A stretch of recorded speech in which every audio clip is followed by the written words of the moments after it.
The chair recognizes the Honorable Charles Brunner. Thank you, Mr. Speaker. This is one of the few locations in the House where I can actually look at you and I can see my audience as well. So this is very nice. Thinking over my time on the House floor, I'm reminded of a quote by the great American satirist Will Rogers. Congress is so strange. A man gets up to speak and says nothing. Nobody listens. And then everybody disagrees. Of course, that's Washington, not Lansing, right, Mr. Speaker? Thank you, Mr. Speaker, for indulging me. I'll be brief, though the next 5 minutes might constitute the longest floor speech I have given in 6 years. I haven't given many speeches in my time as legislator, not because I don't like to hear myself talk. I am a politician, after all, but since it is my last opportunity, I'm going to make the most of it. I'd like to begin by first thanking my lovely wife, Judy, for putting up with me through 15 years in public service, beginning as a city commissioner, mayor, and now the fastest 6 weeks I've ever experienced as a state rep. She has been patient, mostly, and understanding, usually, of the demands of the job, and has been my biggest supporter since I decided to run for public office 15 years ago. I'd also like to thank my dear friend and priest, Father Bob DeLand, who came to Lansing to give a speech or give the prayer for me a couple times. And a special thanks to Mike and Sandy Buddha, who have been with me for 15 years through this ride in politics. Next, I certainly would like to thank the residents of the 96th District who have placed their faith in me and have had the willingness to send me here 3 times. It has been my great honor to serve them in Lansing.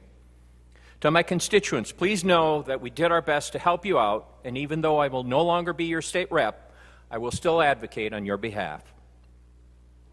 Many of you know that I taught high school for 30 years and was very involved in local politics during that time.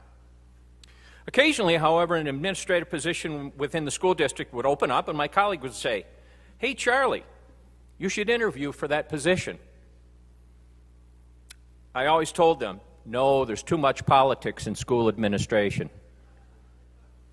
So instead, I became a politician, or, of course, a public servant is what we like to say.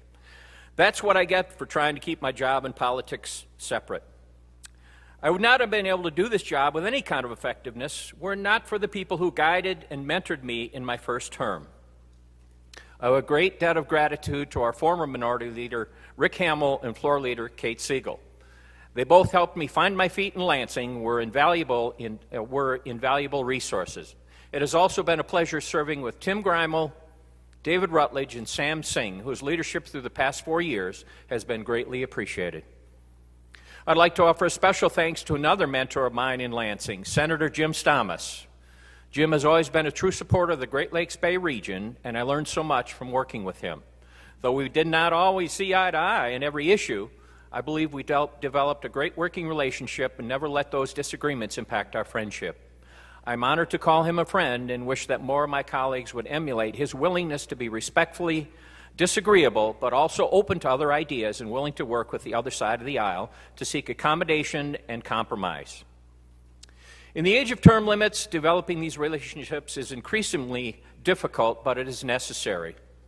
Though there are many problems created by term limits, including short-sightedness, polarization, and inexperience, I am thankful that they afforded me the ability to serve. With that opportunity comes a responsibility that is more important than ever, to be a public servant and seek to work with colleagues, and that they may have different policy positions and ideology. We must work to understand each other, or we will fail to serve the people who sent us here to represent them. Earlier I said that I seldom address the House as a whole, despite sometimes having strong feelings, either supporting or opposing legislation we have considered. That's the tough part of being a moderate. You're so used to trying to bridge the divide, sometimes you get stuck in the crevasse. That's not to say that I don't have core convictions, and anyone who knows me will know I believe we have truly failed to make education our highest priority in this state. And I will keep demanding that we take our education system seriously and provide the necessary investment into our children's future. I'd be remiss if I failed to thank the people who make doing our job possible. My heartfelt thanks goes to the House and Capitol Building facility staff, whose hard work keeps these beautiful buildings open, to the Democratic policy staff, House Fiscal Agency, and House Legislative Analysts, without whom I would be completely confused. Gary Randall and Rich Brown deserve a special thanks for all of their hard work to keep this legislative body running smoothly. To the committee clerks, journal clerks, enrolling clerks, and everyone else who make this job possible, please accept my sincere thanks. I would also like to extend a thank you to the Lobby Corps. Yes, you folks standing out in the hall. You have all done an admirable job of representing the interests and concerns of your clients. I have relied on your expertise to inform me of the impact on legislation while maintaining an independence of thought on the legislation. Without your efforts to serve as a voice for our clients, it would be easy to overlook potential impacts of legislation. Lobbyists are a tool, useful when used correctly, dangerous when misused. And I am thankful to have been able to wisely access your experience and wealth of information. It's difficult serving in the minority, especially for 6 years. Something I wish some of my colleagues would have a better appreciation for, though I've done my best to work with everyone regardless of party. I was able to get a couple pieces of legislation through this body, such as a bill to update Michigan's agricultural weights and measures standards, and legislation to allow parole officers access to lien in order to better supervise their parolees. It is true, I don't have a long list of public acts to my name. However, I believe I was able to have an impact on policy in committee. I served 6 years in agriculture under 2 chairs, Representative Daley and Representative Lowers, who always valued my input. My proudest moment as a legislator was voting in favor of the MEEP legislation, ensuring environmental stewardship through voluntary agricultural best practices benefits farmers and the general public.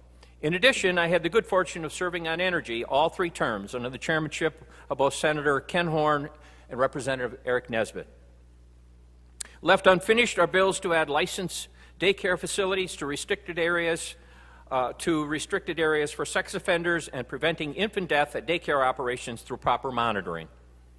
I had hoped to see parole board files be made more accessible to victims, expanded access to opioid addiction treatment, and bills to make charter schools more transparent.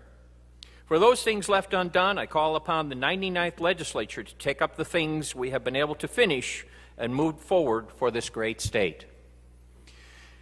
In addition, I must thank my staff, who manned the office for the 96th District and helped me serve my constituents for 6 years. To Kyle Bostwick, Courtney Goddard, Justin Alexander, and Ian Mays, thank you for making my service possible and giving me a good counsel even when I didn't listen. Finally, I have to give a big shout out to my seatmate of 6 years, Charles Smiley. Charles and I didn't always agree. As a matter of fact, we often disagreed on policy, but we never lost respect for each other, and you always knew you could find us in the Charlie corner on the floor. To my fellow term-limited colleagues, if you find yourself in Melbourne, Florida in January, February, March, stop by my place. I'd invite the rest of you, but oh yeah, you'll all be in session. I'll think fondly of you when it's 75 and sunny and with a nice breeze on my patio with a refreshing drink. Let me close once again offering my thanks to for the opportunity, the wonderful opportunity to serve the people of the state of Michigan. God bless the United States, God bless the great state of Michigan, and God bless all of you. Thank you.